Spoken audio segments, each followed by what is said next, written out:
Hoje, meus irmãos, eu começo um estudo sobre o Evangelho de Mateus. E hoje a gente começa no capítulo de número 1. E o capítulo de número 1 do Evangelho de Mateus, de cara, nos imerge aí em uma informação maravilhosa. Jesus verdadeiramente se fez carne e osso. Com isso, quero dizer que Jesus verdadeiramente se fez homem, como eu e você. Jesus verdadeiramente foi um ser humano, na maior padrão, na maior prateleira de humanidade. O ser divino, a divindade se fez homem, se fez um como nós. E a prova disso é que Mateus, no capítulo 1, logo de cara, ele apresenta para a gente a genealogia de Jesus. É de se esperar que um ser humano tenha uma genealogia. É de se esperar que um ser humano tenha ancestrais. E quando o texto vai dizer, ele fala da história de Cristo por detrás, da família de Jesus. E é muito interessante que ele vai começar a família de Jesus aqui, começando em Abraão. Abraão, esse que é o pai da fé, ele vai dizer, esse Abraão faz parte da história de Jesus. Aí você sabe que Abraão gerou Isaac, Isaac gerou Jacó e por aí vai. Não somente Abraão, que é o patriarca, o pai da fé, mas também Davi. Ele fala de Davi. Você sabe que dos reis de Israel, o rei mais famoso é o rei Davi. O rei que ficou mais guardado aí na história foi o rei Davi. Talvez por ser o primeiro rei segundo o coração de Deus, né? Porque Saul a gente sabe que foi o primeiro rei, mas deu umas vaciladas. E aí é muito interessante perceber que na história de Jesus, tanto Abraão como Davi faz parte. E aí tem alguns personagens no capítulo 1 que nos chamam a atenção. Por exemplo, na história de Jesus, aí não pensa que é só a sua família que tem problema, né? Na história de Jesus também tem os personagens enigmáticos, né? Imperfeitos, como a minha e a sua família. E por isso a gente nasceu lá, né? Na história de Jesus tem Raabe. Quem não lembra da Raabe, a ex-prostituta, que ali quando os espias entram na terra de Jericó, a encontram e ela pendura ali, amarra aquele lenço, né, com a cor chamativa, indicatória de que ali era a casa dela e ela é salva, ela é mantida viva, mesmo quando o povo de Israel invade e toma aquela terra. Quem não lembra também de Betseba? Betseba, na história, ficaria manchada como a mulher que se relacionou com o rei Davi. Mas Betseba foi a mãe de Salomão, um dos homens mais sábios da Bíblia. E tem alguns personagens muito, muito instigantes. E por que eu falo isso? Porque não era comum na genealogia ter nome de mulher. O comum era na genealogia bíblica, naquele tempo, ter nome de homem. Então a gente vê que Mateus inicia dizendo que na história de Cristo, na família de Cristo, teve pessoas imperfeitas. Na família de Cristo teve homens, na família de Cristo teve mulher. E isso nos ensina algo muito maravilhoso, que mesmo que a nossa família seja imperfeita, a gente precisa valorizar a nossa família. E às vezes a gente desvaloriza a nossa família por conta de alguns homens, a gente desvaloriza a nossa família por conta de algumas mulheres. E Jesus nos convida a valorizar a nossa família, independente dos homens e das mulheres que nos acompanharam ou que construíram a jornada da nossa família até aqui. Seja você o diferencial da sua família. E é sobre exatamente Jesus que Mateus dá ênfase. Abraão foi bênção, Davi foi bênção, mas quem? Jacó foi bênção, Isaac foi bênção, teve aí seus percalços, mas foi bênção. Mas não há ninguém como Jesus. Não há ninguém como Jesus. A história começa na genealogia de Jesus em Abraão, ali. Ele poderia começar em Adão, mas ele quis começar em Abraão, Mateus. Mas ela termina em Jesus. Eu não sei quantas histórias você teria para me dizer da sua casa, da sua família, mas eu sei uma coisa, que se a sua história, a história da sua família encontrar Jesus, a história da sua família vai ser relevante. Porque a história desses homens só foi relembrada, só foi marcada na história, evidenciada por conta de um personagem, Jesus. Jesus é aquele que dá condição à nossa história de ser postergada e ser lembrada. Se somos o que somos, não é por conta dos nossos méritos, nem por conta dos nossos caprichos ou privilégios, é por conta da graça de Jesus. Mateus capítulo 1, então, nos convida a olhar para ele, e ele nos faz um convite maravilhoso. Logo de cara, quando você vê o verso número 1, ele chama Jesus de Jesus Cristo. E aí você, talvez que mora aqui, né, no século 21, você não tem um nome só, o meu nome é Mike, não é só Mike. A gente tem um sobrenome, né? É Mike, talvez o seu nome aí é Ângela, Miguel, Pedro, Só que naquela época não era assim. Naquela época as pessoas tinham um nome.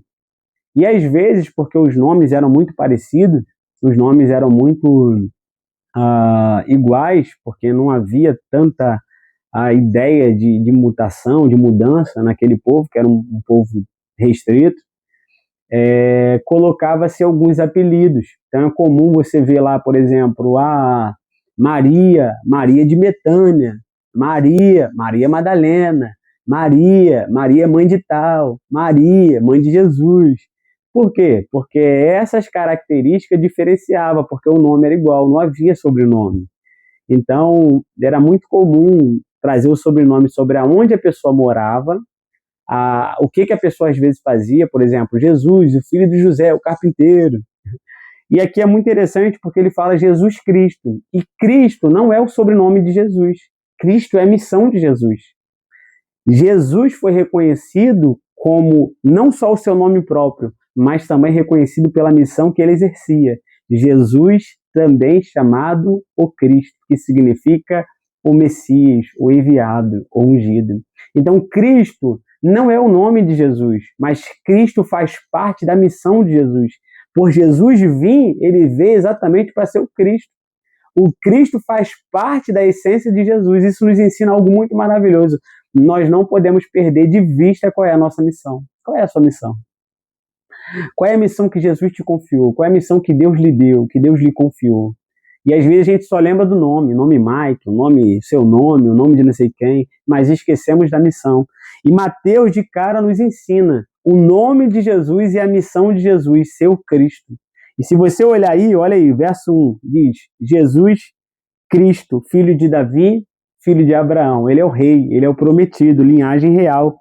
Mas não somente isso, olha lá o verso 16, parte B, capítulo 1, verso 16, parte B, da qual nasceu Jesus, também chamado o Cristo. Verso 17, capítulo 1, verso 17, olha aí. Assim, ao todo houve 14 gerações, de Abraão a Davi, 14 de Davi até o exílio na Babilônia, e 14 do exílio até o Cristo. Tá vendo que coisa maravilhosa? E por que Mateus, em vez de ficar só chamando Jesus, Jesus, Jesus, ele diz o Cristo? Porque na cabeça do povo judeu, essa palavrinha chamada Cristo significava o Messias. Então, Mateus, de forma categórica, ele quer nos instruir ou nos introduzir a uma mentalidade de quem Jesus é, de qual é a missão de Jesus. E Jesus, ele é o Messias. Jesus, ele é o Cristo. Jesus, ele é o enviado de Deus. Agora, sabendo disso, você olha o porquê que Mateus colocou duas características maravilhosas. Primeiro, ele está dizendo, olha, Jesus é o Messias porque ele descende de Abraão. Jesus é o Messias porque ele é da linhagem de Davi. Ele tem linhagem real. Jesus é o Messias, não só por características humanas, mas Jesus também é o Messias, porque ele é o enviado da parte de Deus. Ele cumpre o plano de Deus. Deus o enviou aqui. Ele é aquele que criou todas as coisas e veio para nós, no tempo oportuno, na plenitude do tempo. Então, agora sabendo disso, você no capítulo 1, você tem uma informação maravilhosa. Jesus nasceu. E não é isso que o verso 18 diz? Olha o verso 18, capítulo 1, verso 18, diz: foi assim o nascimento de Jesus Cristo. Olha que coisa maravilhosa. Jesus Cristo. Diz o nome e diz a missão. Diz o nome e diz que ele é o Messias. E olha que diz aí, Maria, sua mãe, estava prometida em casamento a José, mas antes que se unisse, achou-se grávida pelo Espírito Santo. Olha que coisa maravilhosa.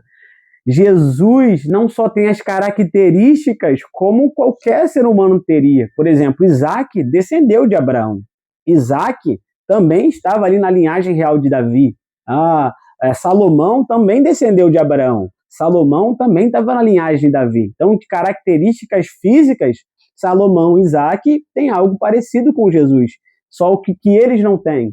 Eles não têm a permissiva da parte de Deus de ser quem é. Por quê? Porque a gente percebe aqui que Jesus foi gerado não como um homem comum. Jesus foi gerado pelo Espírito Santo. A Bíblia diz que quando Maria estava prometida com José, ou seja, eles já estavam só noivos, só que naquela tradição, estar noivo tinha tamanha relevância como estar casado. Então, eles estavam noivos, comprometidos uns com os outros, e aí o Senhor envia um anjo e diz para Maria, olha, você vai ficar grávida do Espírito Santo e você vai gerar um menino, né? Não precisava nem fazer ultrassom, não precisava nem fazer chá de revelação, já sabia o sexo, já sabia a quantidade, ia ser um menino do gênero masculino e o nome também foi dado pelo Senhor. O nome é Jesus, que será chamado o Cristo, o Messias, porque ele salvará o seu povo dos seus pecados. E aí tem uma outra história muito maravilhosa do Antigo Testamento, que o Messias seria chamado de Emanuel, que traduzindo quer dizer Deus conosco. E talvez na história, pouquíssimas foram as vezes que alguém chamou Jesus de Emanuel. Chamaram Jesus de Cristo, mas Emanuel quase não.